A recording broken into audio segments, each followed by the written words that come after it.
out here spraying for some weeds yesterday. And when I got home, I took my date book out of my pocket, and on it was some very pretty flowers. I'd brushed up against some bushes out here, and the petals went in there. When you think that the petals of a flower are a whole lot better dressed today than you are, I don't care how you're dressed, because you're not anywhere near Solomon. It's interesting. If that is how God clothes the grass of the field, which is here today and tomorrow is thrown into the fire, how much more will he clothe you, O you of little faith? If that's what you're worrying about, it's you of little faith. And do not set your heart on what you will eat or drink. Do not worry about it. Now, I imagine that's a pretty hard thing to do when you're actually starving. I've never been to that point. But I'm sure it'd be a hard thing to do. But he says, don't worry about that. For the pagan world runs after all such things. And we know they do. We know they do. For the pagan world runs after all such things, and your Father knows that you need them. God knows what your needs are.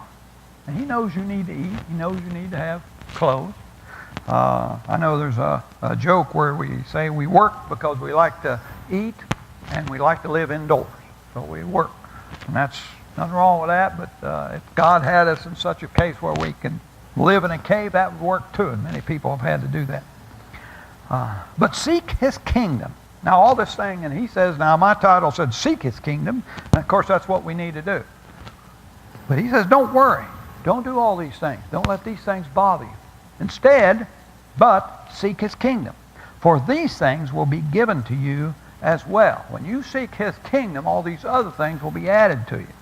Now, maybe I've sought his kingdom. I don't know. I would hope. But everything's been provided me. And as I look out here, everything's been provided you. Sometimes we've blown it, I guess, in ways. Sometimes we've had it a little less, and sometimes a little more. But God has full knowledge of what your needs are. Now, he doesn't say he has full knowledge. He probably does that too, but has full knowledge of your wants. He's talking about your needs. You have need for food, clothing, shelter, be my thought. He has knowledge of that, and these things will be, if you seek his kingdom, these things will be given to you also. Interesting. Now, this is, I don't really know how to characterize it. I really don't have the ability to give this, to me, in my mind, the glory that it deserves. 32. Do not be afraid, little flock. Do not be afraid, little flock. He's talking very intimately with you. He's talking very intimately. Don't be afraid, little flock.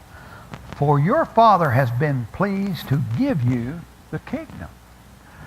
Let's go up there. But seek the kingdom. And then down here, little flock, the Father has been pleased to give you the kingdom. The reality is it's all there for the taking. He's already given it to you if you will go take it. How do you get around that? Do not be afraid, little flock, for your Father has been pleased to give you the kingdom. Sell your possessions and give to the poor. Provide purses for yourselves that will not wear out, a treasure in heaven that will not be exhausted, where no thief comes near and no moth destroys. For where your treasure is, there your heart will be also. Is he saying for us to go out and just sell all of our property and give it over? They tried that in the early church. I'm not going to think of their names. Sephora. Anyway, they came and they sold, and many people in the early church sold all their property and just gave it to the church and let them distribute it as they wanted to. They found out that didn't work very well. One of them, worrying about what he had, I guess, a man and his wife sold the property and told the church that they were giving him the whole amount. And they didn't. They held back some. And they died at the feet of Peter because of it. He's not saying that you have to sell your property. But he says you ought to be willing to. That's not what you should worry about. If there's something you need to sell so that somebody else can have something, do it. It should not be a concern of yours.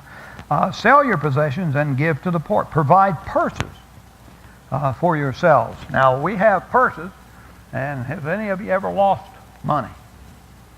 You won't lose it if it's deposited in heaven. And this is what it's talking about, purses that will not wear out. If you have a treasure in heaven, it's going to be there when you get there. That will not be exhausted, where no thief comes near and no moth destroys. Anybody ever had anything stolen from? There's no thieves in heaven. But where your treasure is, there your heart will be also. Where is your money? What do you do with your money? Think about that. What do you do with your money? Whatever that is. Do you spend all your money on your MasterCard and Visa? Then that's where your heart is. On the things that you felt you needed to have with your MasterCard and Visa. I don't know what that might be, but that's where your heart is. Don't tell me that your heart is with the church and you won't give a dime because you've got bills to pay. I mean, shoot, the Lord wouldn't want me to not pay my bills. I've come up with more excuses probably than you've thought of. But your treasure,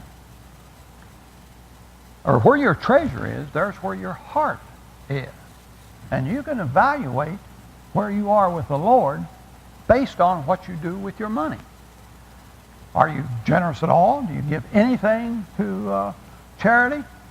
And it doesn't have to be the church, by the way. Although the Scripture certainly provides a set amount, because that's how the church. I was coming to church this morning. And we passed a church, nice church. I know the pastor. And they had a garage sale, I think it was. They had some sort of a sale at the church yesterday. I think that's a sad, sad commentary to where our heart is. Because God's provision for the church was through the tithe, not through spending all your time. There's a church in Lillian that has a carnival. I think it's Lutheran, it seems like. But anyway, they have a carnival. They have a antique car show every year. Can you imagine the resources, both of individuals and so forth, to putting that thing on? Why? If people tithe, they could worry about spiritual things. Where your money is, there your heart is. Now, if I went to something like a antique car show, gave my money, of course the church would benefit. A lot of times we use that, oh yeah, well, no problem, I can do that. But where's my heart? It's with antique cars. I'm not so sure that's a good thing. I mean, if you can do that as well as other stuff, not a problem. I come by that same church that was having a garage sale yesterday. I think it was, they called it an inside garage sale or something. And they had some guy out there with a speaker, a mic. I didn't really hear it because we had the air conditioner on and moving by. I didn't hear it, but he was playing a guitar, and I'm assuming he was trying to entertain people in. Now, if he was out there preaching the gospel, I could go along with it.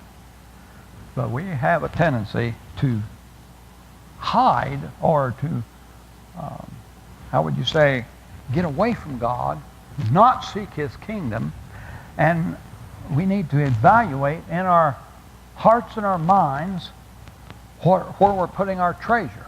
Because where your